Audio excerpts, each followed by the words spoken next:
Welcome to Sri சமையல். இன்னைக்கு ஹெல்த்தியான ஸ்நாக்ஸ் எப்படி செய்யுதுன்னு பார்க்கலாம். 1 கப் பச்சரிசி, 1/2 கப் வேர்க்கடலை. இதை வாஷ் பண்ணி எடுத்துக்கோங்க.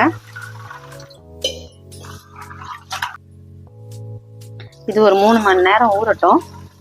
ஊறினதுக்கப்புறம் உங்ககிட்ட காமிக்கிறேன்.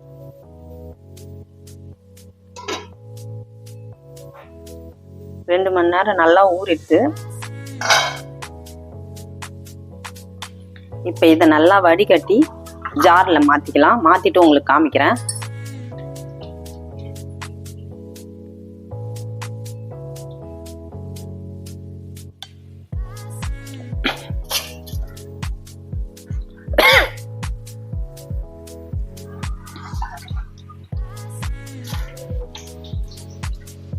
இந்த தண்ணியை கொஞ்சமாக ஊற்றிக்கலாம்.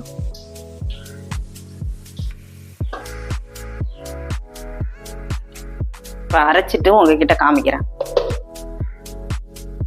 இப்போ அரைச்சாச்சு. ரொம்ப நைஸாக அரைக்கூடாது, கொஞ்சம் குறகுறப்பாக தான் அரைக்கணும். ரொம்ப தண்ணியாகவும் இருக்கக்கூடாது, கொஞ்சம் திக்னஸாக இருக்கணும். இப்போ இந்த பவுலில் மாற்றிக்கலாம்.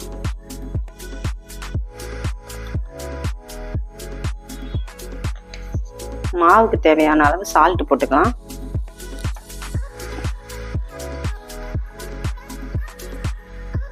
கால் ஸ்பூன் மஞ்சள்தூள், கால் ஸ்பூன் ஜீரகம், 2 வெங்காயத்தை பொடியாக கட் பண்ணி வச்சுருக்கேன், இதை சேர்த்துக்கலாம். ஒரு கேரட்டை பொடியாக கட் பண்ணி வச்சுக்கிறேன், இதை போட்டுக்கலாம். பொடியாக இஞ்சி கட் பண்ணி வச்சுக்கிறேன், இதை சேர்த்துக்கோங்க. ஒரு பச்சை மிளகாவை பொடியாக கட் பண்ணி வச்சுக்கேன், இதை சேர்த்துக்கோங்க. கருவேப்பிலை கொத்தமல்லியை பொடியாக கட் பண்ணி வச்சுருக்கேன், இதை சேர்த்துக்கோங்க. இப்போ எல்லாத்தையும் மிக்ஸ் பண்ணிக்கலாம். குழந்தைங்களுக்கு ஹெல்த்தியான ஸ்நாக்ஸ் இது. ஈவினிங் டைமில் கூட இதை செஞ்சு நீங்கள் கொடுக்கலாம். எண்ணெய் இல்லாத, சுகர் இல்லாத, ஆயிலில் போடாத ஐட்டம். அதனால இது ரொம்ப ஹெல்த்தி. இதை செஞ்சு நீங்களும் வீட்டில் குழந்தைங்களுக்கு செஞ்சு கொடுங்க. ரொம்ப தண்ணியெல்லாம் இருக்கக்கூடாது, இந்த மாதிரி பதத்தில் இருக்கணும். ஸ்டவ் ஆன் பண்ணி குழி பணியாரக்கல்ல வச்சுக்கலாம். பணியாரக்கல் நல்லா ஹீட் ஆகட்டும். இதில் நம்ம இப்போ கொஞ்சம் ஆயில் ஊற்றிக்கலாம்.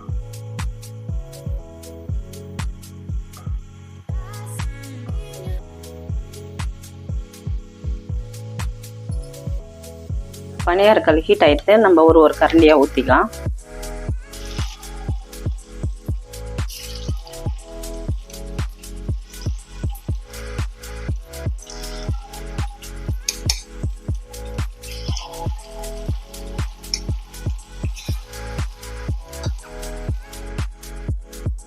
இப்போ உள்ள வெந்துட்டு திருப்பிக்கலாம்.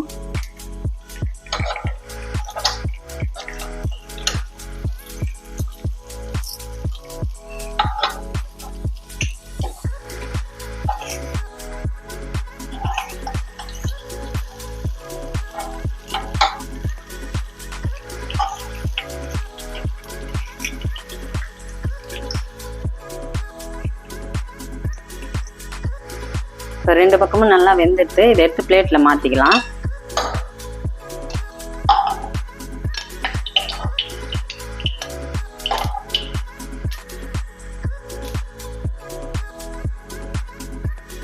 இதே மாதிரி நீங்களும் செஞ்சு பார்த்துட்டு எப்படி இருக்குன்னு கமெண்ட் பண்ணுங்கள். இந்த வீடியோ பிடிச்சிருந்தா லைக் பண்ணுங்கள், ஷேர் பண்ணுங்கள், சப்ஸ்கிரைப் பண்ணுங்கள்.